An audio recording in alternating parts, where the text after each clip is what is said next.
Hello, listeners and viewers. Welcome to my YouTube channel. The countdown to T20 World Cup has begun, and we are only hours away from the start of this mega event.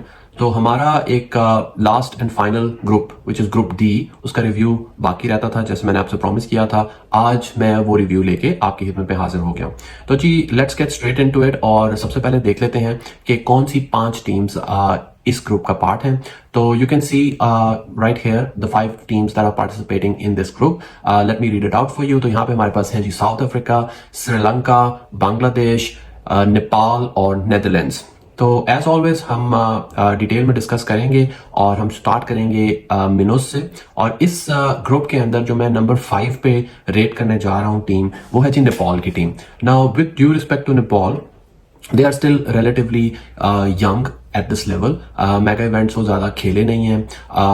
No doubt के नेपाल की जो public है, there are some crazy cricket fans out there. बहुत प्यार करते हैं cricket से. पाकिस्तान और इंडिया की स्पेशली क्रिकेट टीम्स को बड़ा वहाँ पे फॉलो किया जाता है. उनकी जो टीम है अपनी नेपाल की, वो it's a nice upcoming team. But I would say कि this world cup has come a bit too soon for them. अभी उनके प्लेयर जो है वो उस तरह से मैच्योर नहीं हुए. तो there is tendency in this team to cause an upset or two, but मैं फिर भी रेट करूंगा कि मोस्ट लाइकली वो 5th पे ही फिनिश करने वाले हैं. शायद उनका सफर जो है वो इस ग्रुप से आगे तक नहीं जा सकेगा. अगर इनके प्लेयर्स की थोड़ी सी बात कर ली जाए तो जी, इनके कैप्टन है रोहित पौडल, जो कि इनके बड़े मेन प्लेयर हैं. और एशिया कप में वो चल नहीं सके, जिसकी वजह से Nepal didn't do too well. Bits and pieces में उन्होंने परफॉर्मेंसेज उनके प्लेयर्स ने एक्सक्यूज मी दी, लेकिन ज्यादा कोई खातर खा परफॉर्मेंस आ नहीं सकी. अभी lately there are good signs के पौडल ने अच्छी 2 इनिंग्स खेली. वेस्ट इंडीज ए के खिलाफ उन्होंने एक सेंचुरी भी की, एक 70 ऑड की इनिंग्स खेली. तो it's good that he is back in form, is back in touch. और उनका परफॉर्म करना इस नेपाल टीम के लिए बहुत ज्यादा जरूरी रहेगा. इसके अलावा एक और प्लेयर जिनको मैं लाजमी मेंशन करूंगा, his name is Dipendra Singh. He is definitely one to watch out for.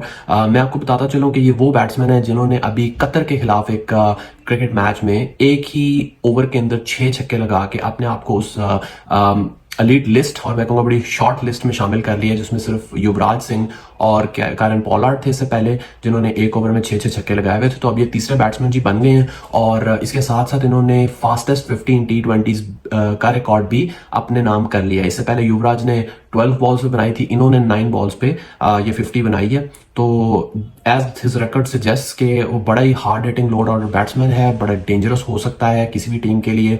लेकिन इनकी परफॉर्मेंस डिपेंड करेगी कि इनका टॉप ऑर्डर कैसा स्टार्ट देता है. अगर टॉप ऑर्डर ने कंसिस्टेंटली रन्स किए और इनको एक अच्छा लॉन्च पैड प्रोवाइड किया, so this guy can definitely go big. Bowling जी बड़ी कमजोर है नेपाल की मेरी नजर में. सोमपाल इनका पहले ओवर करते हैं. वो अच्छे बॉलर हैं, मतलब एक्सप्रेस पेस तो नहीं है, लेकिन डिसेंट लाइन एंड लेंथ पे बॉल करते हैं. अच्छे ऑलराउंडर भी हैं. लेकिन इसके अलावा ज्यादातर स्पिनर्स हैं, जो कि एवरेज स्पिनर्स ही मैं उनको कहूंगा. तो वो कुछ ज्यादा इम्पैक्ट क्रिएट करने नहीं वाले. अगर नेपाल ने किसी भी टीम को अपसेट करना है तो उनकी बैटिंग को क्लिक करना बहुत ज्यादा जरूरी होगा. तो आगे चलते हैं जी. नंबर 4 पे मैं इस ग्रुप में रेट करने वाला हूँ नेदरलैंड्स को.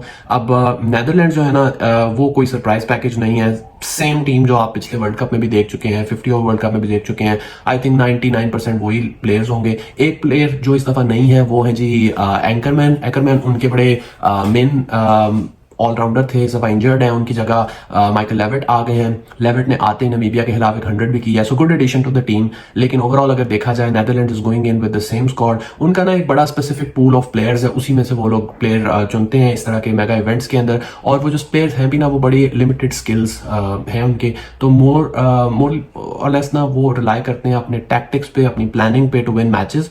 और they have been successful of late. अभी उन्होंने श्रीलंका को अपसेट कर दिया एक वार्म अप मैच में.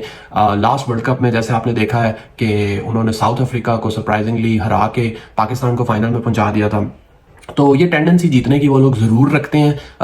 बट अगेन डिसिप्लिन टीम है, लिमिटेड स्किल्स के अंदर वो ऑपरेट करते हैं. उनके अगर मेन प्लेयर्स की बात कर ली जाए तो मेरे ख्याल में उनकी स्ट्रेंथ उनके ऑलराउंडर्स हैं. डिबीक और डिलीट दोनों ही अच्छे फास्ट बॉलिंग ऑलराउंडर है, बैटिंग भी करते हैं. मेनली मैं बात करूंगा डिलीट की, क्योंकि वो बैटिंग ऑर्डर में ऊपर आते हैं और इसलिए उनका रोल जो है ना वो बहुत ही क्रूशल हो जाता है. मेन बैट्समैन भी हैं टीम के.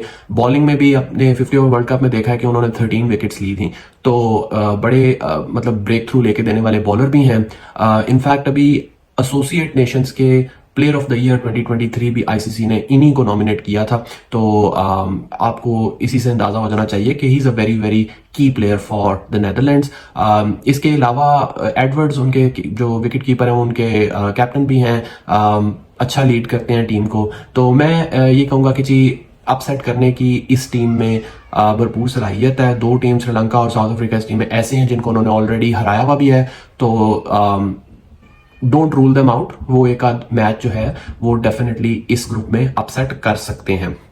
इसी तरह जी आगे चलते हैं। सेकंड और थर्ड का जो कंपटीशन है ना वो रहने वाला है श्रीलंका और बांग्लादेश के बीच में।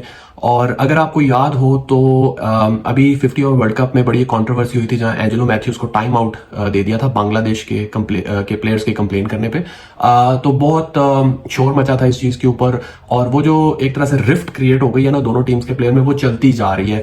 रिसेंटली अभी उन्होंने सीरीज भी खेली जिसमें जो भी टीम जीतती थी वो बड़े दूसरी टीम को टॉन्ट करने वाली पिक्चर्स लेके सोशल मीडिया पे लगा रहे थे, सेलिब्रेशंस बड़े आउटरेजियस हो रहे थे। तो वो चीज ही मैं आगे भी देख रहा हूँ क्योंकि इन्हीं दोनों का जो टसल है ना वो कंटिन्यू होने वाला है। उनमें से जो भी जीतेगा मुझे लगता है वो ही थ्रू होगा इस ग्रुप में as a number 2 team.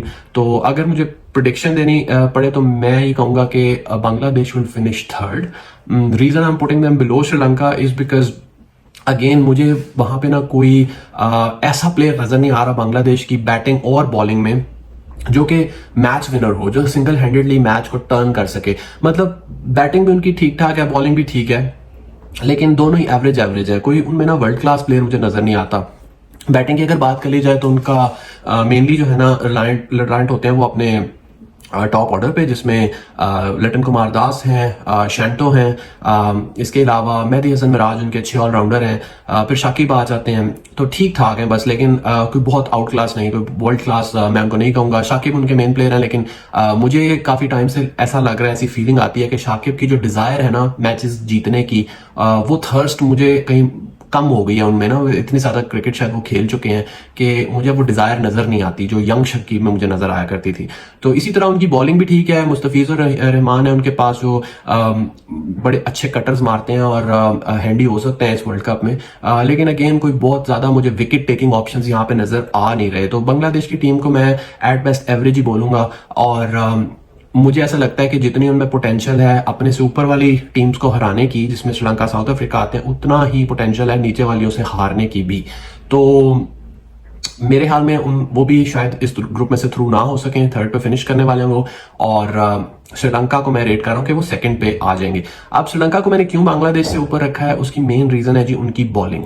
Batting doesn't fill me up with confidence. Sri Lanka के पास भी ना वही बांग्लादेश की तरह कोई मुझे बैटिंग में मैच विनर नजर नहीं आ रहा। उनकी बैटिंग में देखें तो ऊपर निसांका इज ओके, उसके अलावा Kusal Mendis is a decent batsman, फिर सदीरा समारा विक्रमा जो उनके कीपर भी हैं वो आ जाते हैं। उन्होंने पोटेंशियल दिखाया है, अच्छे बैट्समैन है वो। 50 ओवर वर्ल्ड कप में देखा है, लेकिन T20 में थोड़े अनटेस्टेड हैं। फिर इसी तरह असलंका हैं, धनंजय ड सिल्वा हैं, like nothing world class about them. और उसके बाद फिर शाहनाका आ जाते हैं, एंजेलो मैथ्यूज उनके फिनिशर रोल में। Angelo Mathews I think again is past his prime, तो कोई इस तरह उनका फियर फैक्टर है नहीं, शायद इतने ज्यादा इफेक्टिव वो नहीं रह सकेंगे। और इसके अलावा फिर मतलब जो है ना उनकी टेल शुरू हो जाती है, इतना ज्यादा ऑलराउंडर भी उनके पास नहीं है। तो बैटिंग मुझे थोड़ी वीक लग रही है श्रीलंका की।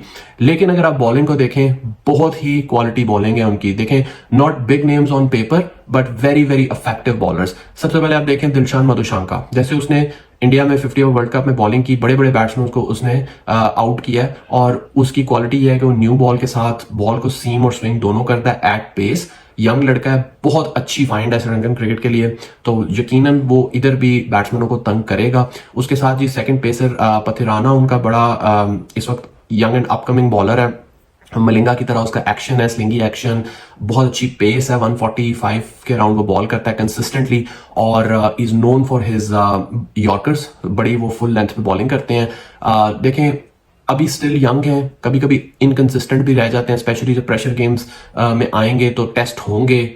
ही हैज अ टेंडेंसी कि वो प्रेशर में फिर वाइड्स भी कराते हैं और फुल टॉस भी कराते हैं, लेकिन he is a good prospect. On his day he can be very effective as well. और मेन जो श्रीलंका की स्ट्रेंथ है ना वो उनके स्पिन बॉलर्स हैं। अब देखें वहां पे हासरंगा हैं, वेललागे हैं, थिक्सन हैं, 3 स्पिनर्स हैं उनके पास। अब इसमें जो head and shoulders above the others है ना, वो तो है जी हसरंगा, और इनको बहुत ही ज्यादा मिस किया पिछले वर्ल्ड कप्स में श्रीलंका ने। ये लास्ट वर्ल्ड कप में भी he was due to be the captain, but he got injured, खेल नहीं सके।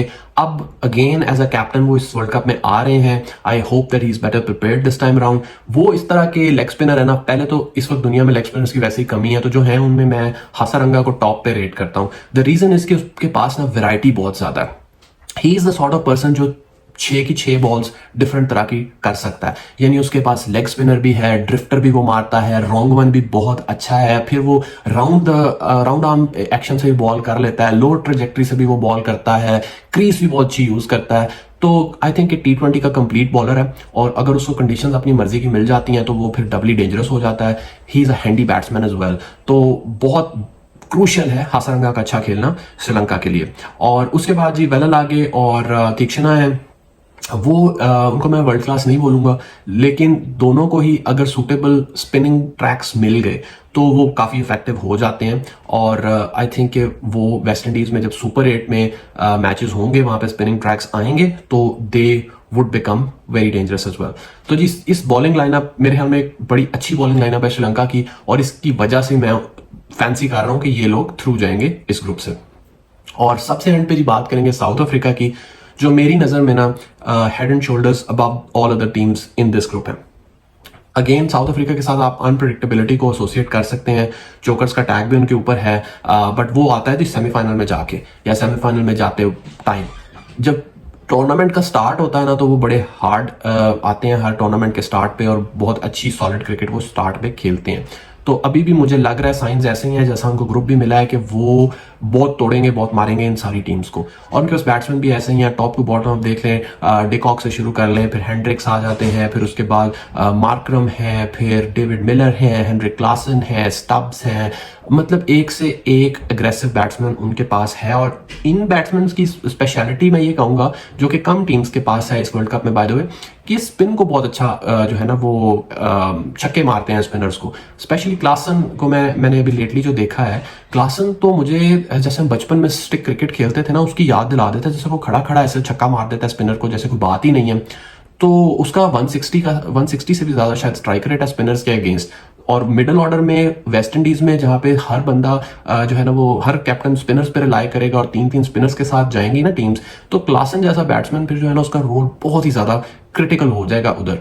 तो वो इस तरह की के बैट्समैन है साउथ अफ्रीका के कि अगर नेपाल जैसी कोई टीम उनके सामने बुरे दिन पे आ गई, जहां उनका मूड हुआ मारने का, तो वो वर्ल्ड रिकॉर्ड भी बना सकते हैं। आप डोंट बी सरप्राइज कि अगर इस वर्ल्ड कप में आपको 300 बनता हुआ भी नजर आ जाए, और ये उस तरह की टीम है जो बना सकती है। तो ये होगी जी मेरी prediction, South Africa and Sri Lanka to go through this group, Bangladesh to finish third, and Netherlands and Nepal to finish at the end. हमेशा की तरह अगर आपका कोई क्वेश्चन हो तो कमेंट सेक्शन में मुझे जरूर पूछिएगा। I try and get back to you. और मेरी वीडियो को लाइक करें, शेयर करें, और अगर अभी तक भी आपने मेरा चैनल सब्सक्राइब नहीं किया हुआ तो please go ahead, press the subscribe button and tune in with me. Or throughout the World Cup, I'll bring all the news and reviews and analysis, and I'll share everything that you need to know on this channel right here. Ciao.